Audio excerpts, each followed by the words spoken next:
Just a couple of my Crash memorabilia here. I got this little Happy Halloween plushie here. Or I got a Crash Team Racing vinyl pop figure there. I also got myself a little Crash lanyard.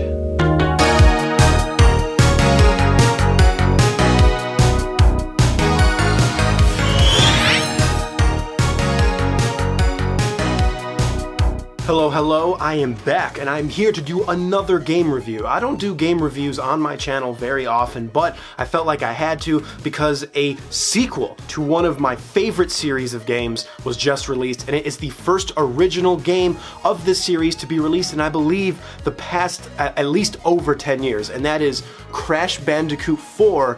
It's about time. Just a little bit of history for you guys. I am not a gamer. I actually stopped playing games for around 10 years of my life, and then after a while, I got a PS4, and then boom, I started getting back into video games, and one of the first things I bought for my PS4 was the remastered versions of the Insane Trilogy, the first 3 games from Naughty Dog. Now, Crash has kind of had a very up and down history. Naughty Dog invented Crash. That was basically their launch title for the PS1, and I actually played, both me and my sister played the PS1 game when it came out. We played the first 3 Crash games, including Crash Team Racing, and then we went on to Crash Bash and Wrath of Cortex, which we'll get into, but the first 3 Naughty Dog games are classics, and they've had an impact on me and my sister because we both love those games.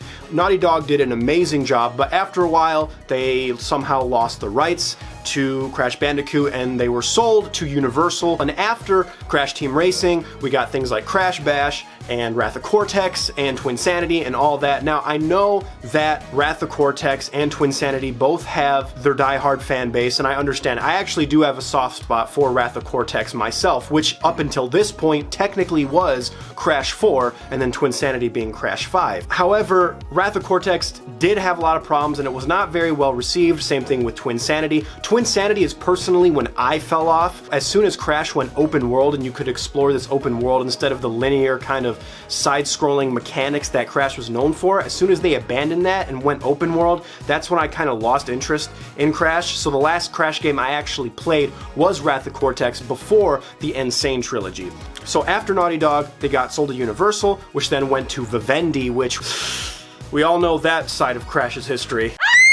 Thankfully, Crash seems to be in good hands now at Activision because Vicarious Visions remastered Insane Trilogy was amazing. I absolutely loved it, and I'm glad that we honored the past roots when it came to Crash. I loved the redesigned graphics. I loved pretty much everything about the Insane Trilogy, including the updated physics, which made it a little bit more challenging, including new hitboxes. They went from a square shape to a pill-shaped hitbox, and just, you know, the overall fun nature of the game was still kept intact. And then, of course, the same thing, they remastered Crash Team Racing with Crash Team Racing Nitro Kart, and now, after I think over 10 years, we finally have the first original Crash game that's not a remaster, it's not a remake, it is an original game made by Activision and Toys for Bob. When I first saw the trailer for Crash 4, It's About Time, I was nervous about a couple things, just from the trailer. The physics, at least in the trailer, looked very different. I was worried that it wasn't going to feel like a Crash game, that it was going to be a little too slow. Some of the jumping seemed a little too slow with the physics and the box breaking and all that. It just seemed, something about it just seemed off.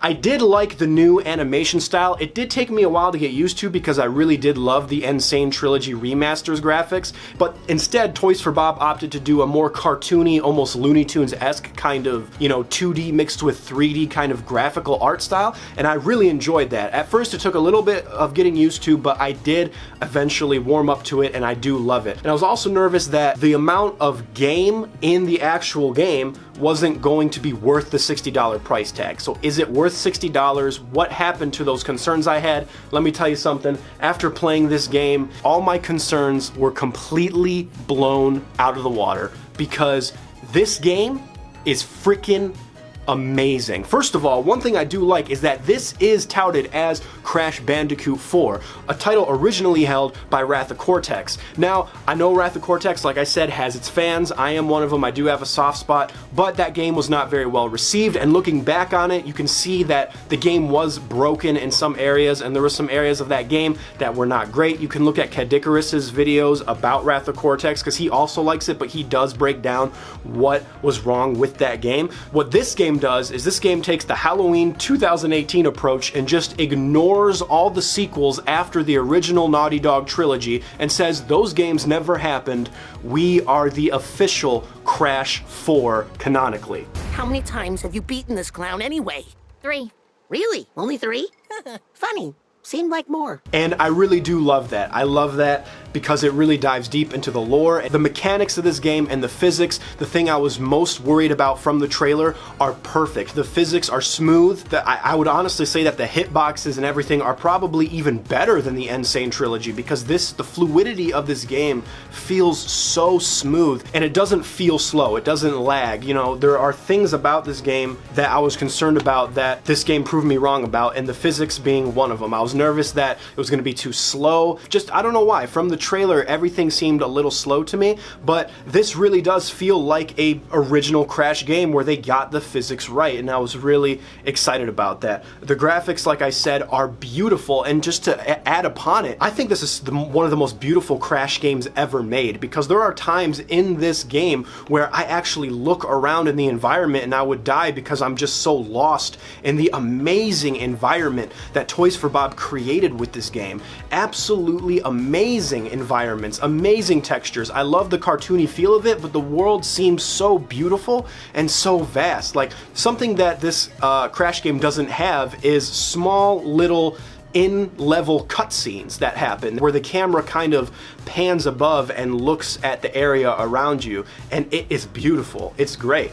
It really does kind of feel like you're playing this really heartwarming cartoon that's meant for both adults and kids. There are a lot of new features in this game. One of the biggest new features being the quantum masks that can make you do different things like phase in and out in space, freeze time, reverse gravity, super spin, all these different mask abilities that you get throughout the game, to the point where you almost have to combine multiple of them and use one after another. It really adds a level of difficulty and challenge, but it also spices up the gameplay so you're never bored, because the basis of Crash games mostly is strategy and puzzle solving, and the new masks definitely keep gameplay fresh, and it changes things up for you, and it just keeps it fun, while also still keeping it very, very challenging, which we'll get to in a second. One thing that's also very new is the fact that you get to play as other characters in the Crash universe. You don't just get to play as Crash and Coco. You get to play as Crash's love interest Tawna from another dimension. You also get to play as Neo Cortex, and you also get to play as Dingodile.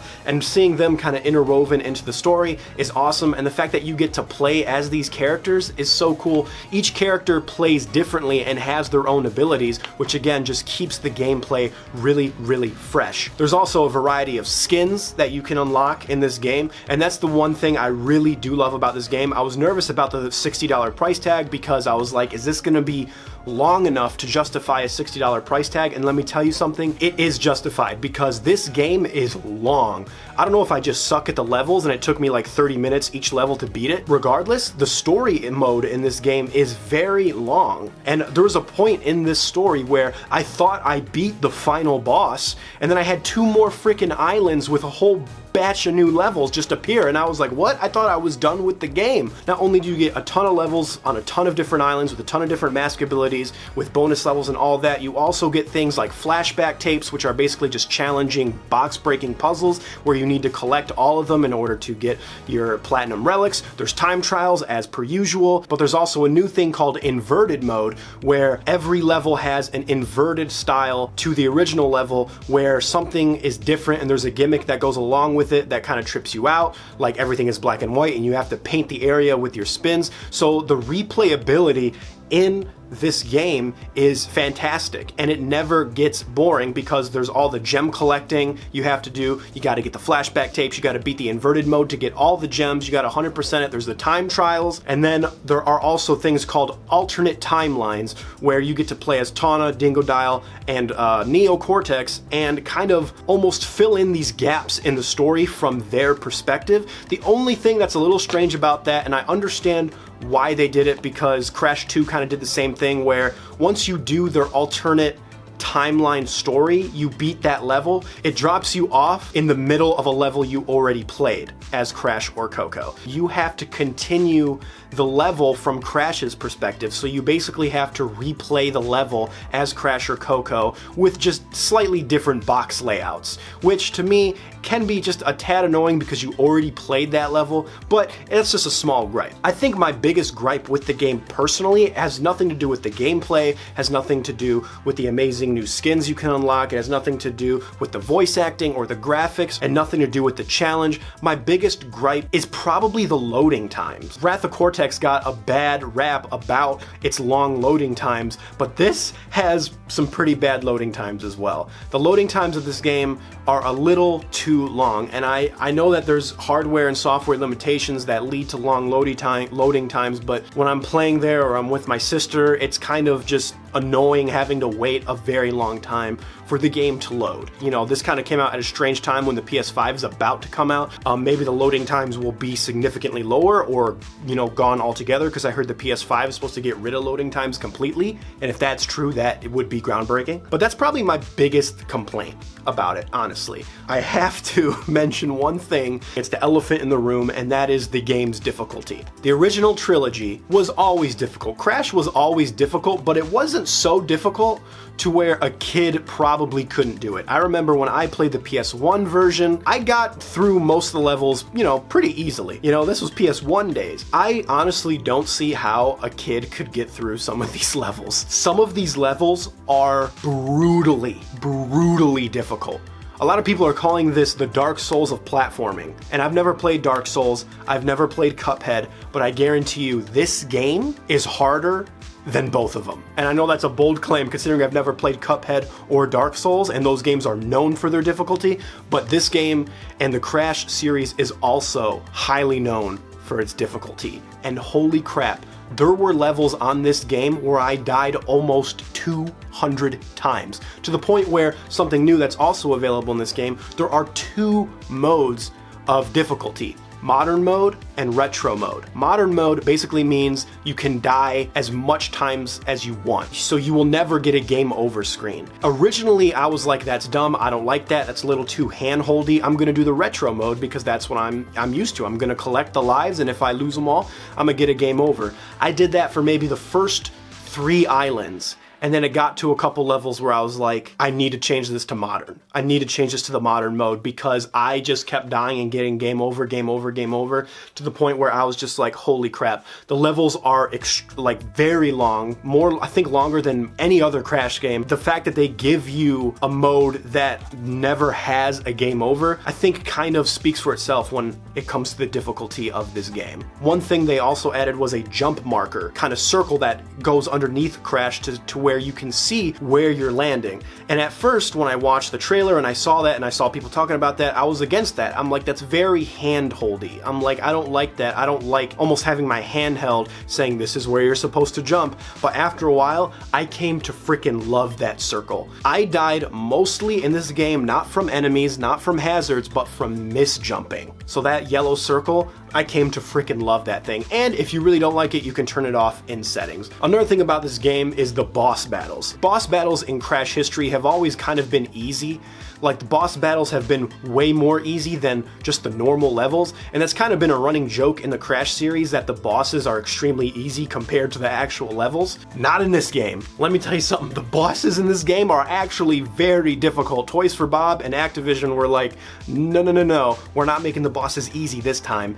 We're making them extremely difficult, and that's exactly what they did. I was torn originally because because you do have checkpoints within the boss battle. I was skeptical about that originally, but I did end up liking it. The music of this game is also great. They have the old music for the flashback tapes, but they also have new music for the main game. Beautifully done. Toys for Bob did an amazing job. I was a little nervous when Activision gave it to Toys for Bob instead of Vicarious Visions, who did the Insane trilogy, but they did an amazing job. Besides my minor flaws like the loading time and all that, and some glitches here and there, and just the massive difficulty, which I don't necessarily see as a negative, but I can see why other people would see as a negative. Oh gosh, I really want to give this a 10, but I'm gonna give this baby a 9.5 out of 10. Honestly, ask me tomorrow, I'll probably give it a 10, and I'm absolutely excited to see what the future of the Crash franchise brings, and that's something I haven't said in a very long time. So the fact that I am excited for the future of Crash games just shows